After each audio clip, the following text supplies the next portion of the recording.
who know me, and in particular those of you who have been with me in Bible study, you will know that while I have a passion for all of the Gospels, it's hard to say because it depends on my mood and which Gospel I'm reading, but my favorite Gospel overall happens to be Mark. And the reason why I like Mark is because for me, in Mark, we really get a mystery. In Luke and in Matthew and in John, we are told in uncertain terms who this Jesus is, and then they work a tale around that, and I don't say tale lightly as if it's just some story made up, but they weave a narrative around that in order to fill in the blanks of who Jesus is.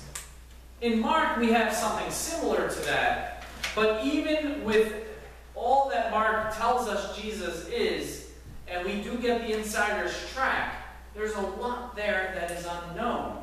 And this Jesus at times feels like he's in control of things, and at other times feels like he's not so much in control of things. This Jesus is very much a mystery to us.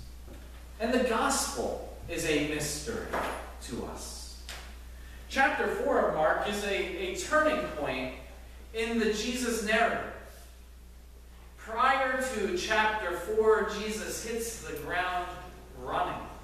Now, for those of you who have read the Gospel of Mark in its entirety, you know that prior to chapter 4, Jesus gets baptized and God reveals to Jesus that he is God's Son with whom God is well pleased. Now, for those of you scratching your head going, well, wait, didn't God announce that to the crowd, not to Jesus? Not in Mark. In Mark, it's revealed to Jesus. In Matthew, it's revealed to the crowd. It's before chapter 4 that he is tested out in the wilderness, and prepared by God's angels. He has battled with demons and won, exorcising them from the demon-possessed. He has begun to amass a following and even picked up 12 students in the process. And he makes those who oppose him look like morons, and does it with pride. You know when someone comes to get you and you really show them how stupid they are and it feels good, right? I know I should, as a pastor, shouldn't be admitting to this, but you know what I'm talking about. This is Jesus, chapter 1 through chapter 3. But then chapter 4 hits. And Jesus starts to teach. In this moment, he begins to realize that his ministry isn't going to go quite as smoothly as he had thought. First off, according to Mark, he teaches his disciples, and they just don't get it. You start to see in chapter 4, Jesus go, but do you still not understand? It's almost like he's saying, are you really that dense? Like, okay, let me break it down to you. All right? And he tells them again and again, and they still don't get his teachings. And you know when your own students aren't getting what you're teaching them, for the teachers in here, right? When you've taught something over and over and over again, and your students just aren't getting it, you start to question yourself, like, am I speaking Greek? Well, maybe the gospel was, but are you speaking Chinese? Like, am I really like that, like, confusing that you can't? Okay, let me tell it to you in a different way. Okay, let me tell you again. When your students aren't getting your message, it's really hopeless. Who else is really going to get it if your own students who you're giving the secrets to your message to are not getting it? Jesus is starting to get frustrated by chapter 4. Chapter 1 through 3, everything's going great, but by chapter 4, he's not so sure he's cut out for this teaching stuff. Or he picked the wrong disciples, one way or the other. He's not sure. According to Mark, Jesus teaches the crowds with parables. And here's another mystery mark. Why does Jesus teach the crowd with parables? Anybody? Yes, so the Romans don't know what's being said. That's possible, so that the Romans don't have a clue as to what's going on. That could be one. Anybody else? Make them think. Make them think. Anybody else? Easier to relate. Easier to relate, right? Yeah, absolutely easier to relate. But that's not why Jesus teaches the crowds parables in Mark. In Matthew and Luke, absolutely, absolutely. But in Mark, Jesus teaches the crowds parables so that they will hear and not understand. In other words, Jesus wants to confuse the crowds. So he teaches them parables to confuse the crowds.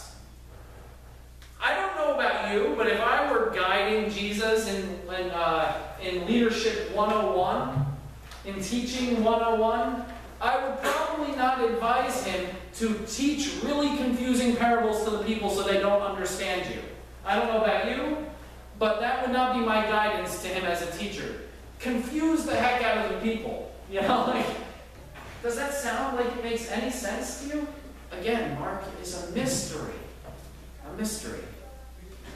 And the irony is that the irony that Mark points out to us is that while he does reveal the secret meaning to his parables that he's trying to confuse the people with, his disciples are the ones who are actually confused and his opponents get it. You know? And they don't like the message that he's teaching because it's against them. You know, like, the irony here is that his own people, the people closest to him, get it less than the outsiders. And the outsiders end up getting it more.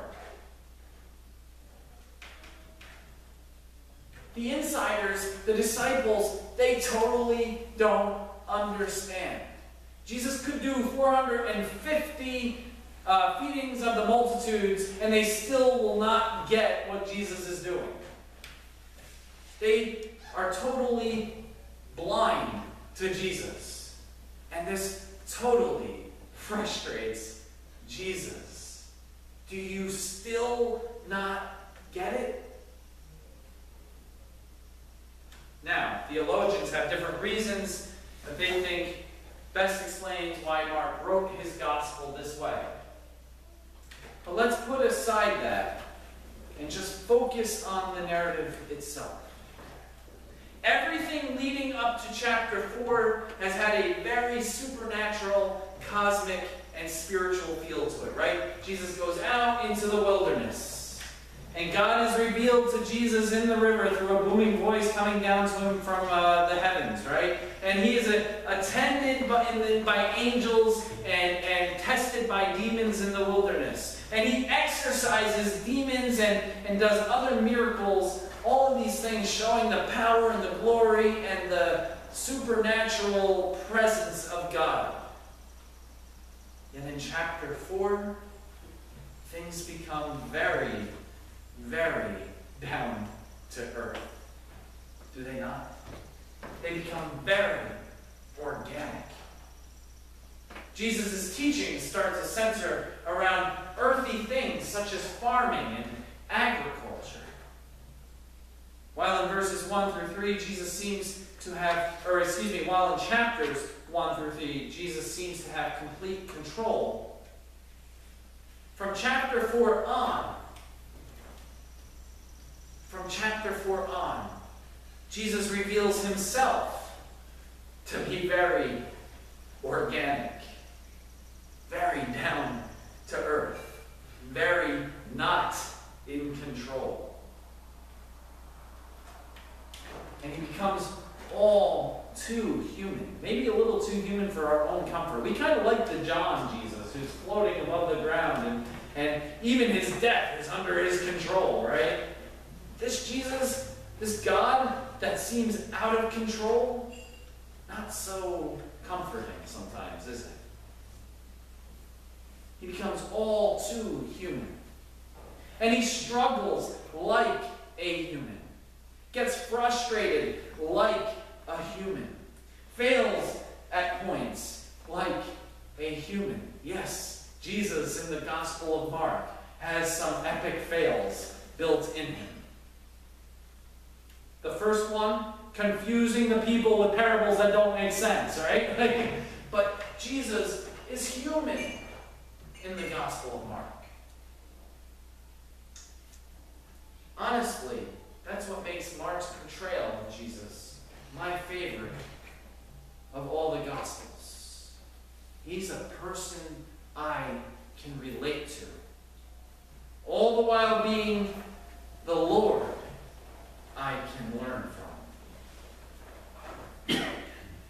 as the church, we often look to God to swoop down supernaturally and miraculously build us up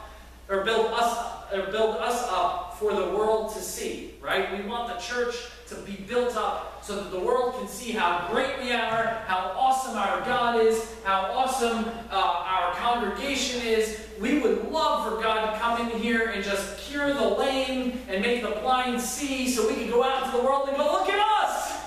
Great things are happening at Harmony Hill. Great things are happening in the United Methodist Church.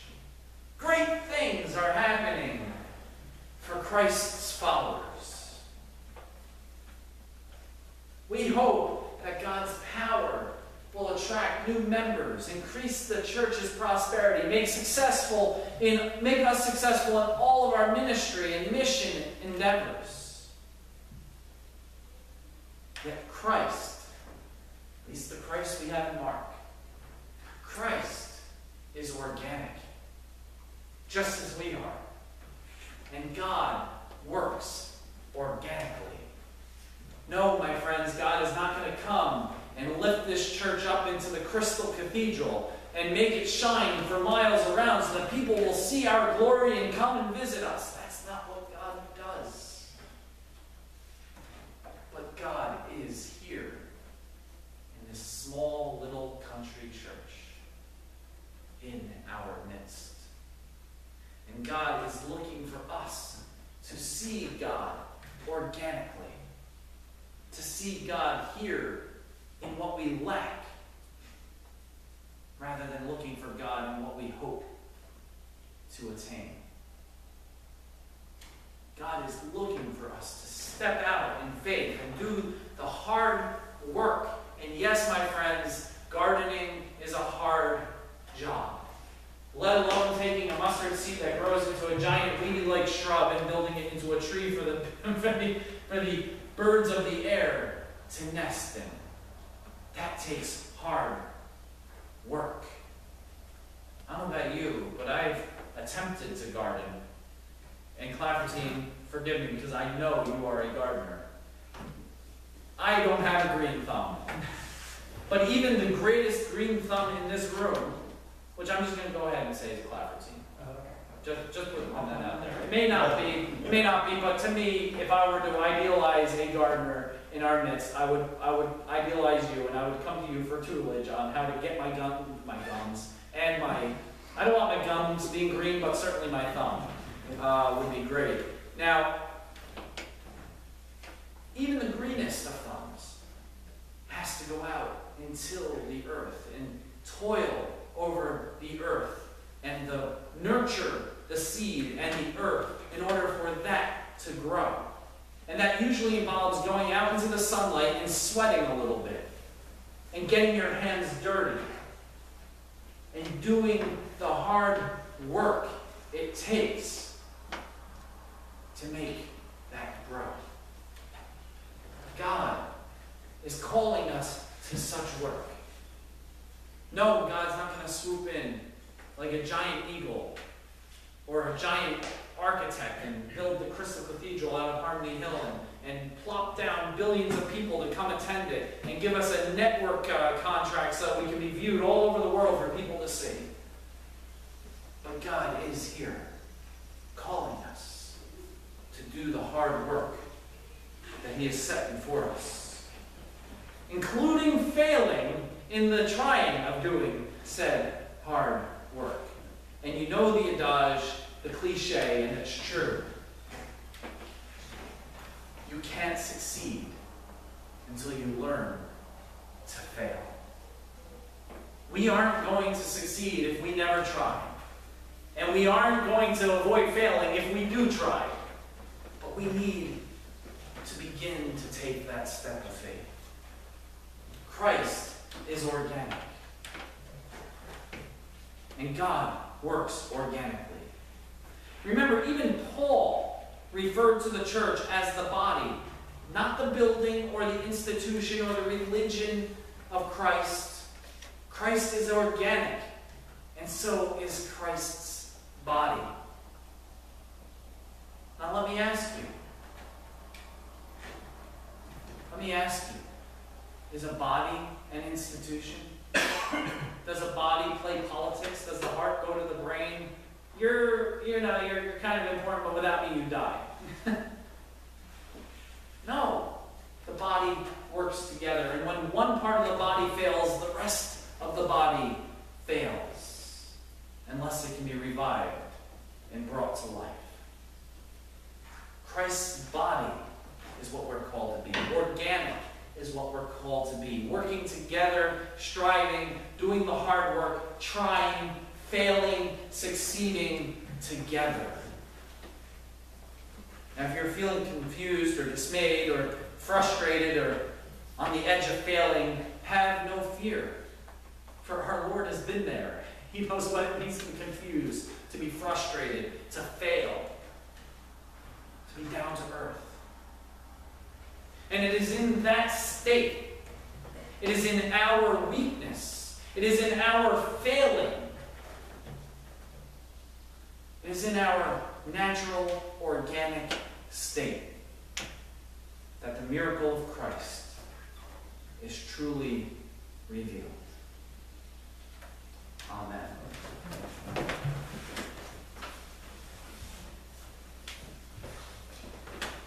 Let us pray. Gracious and loving God, we thank you and we praise you for this challenging message. You haven't made ministry easy. You haven't made life easy. But it is life and it is ministry, and we are called to it. Build in us the courage to have faith and the faith to move mountains, even when everyone around us says we will fail. Give us the faith and the courage to fail, to swallow our pride, to step out and fail. For it is in such failure that we learn to succeed.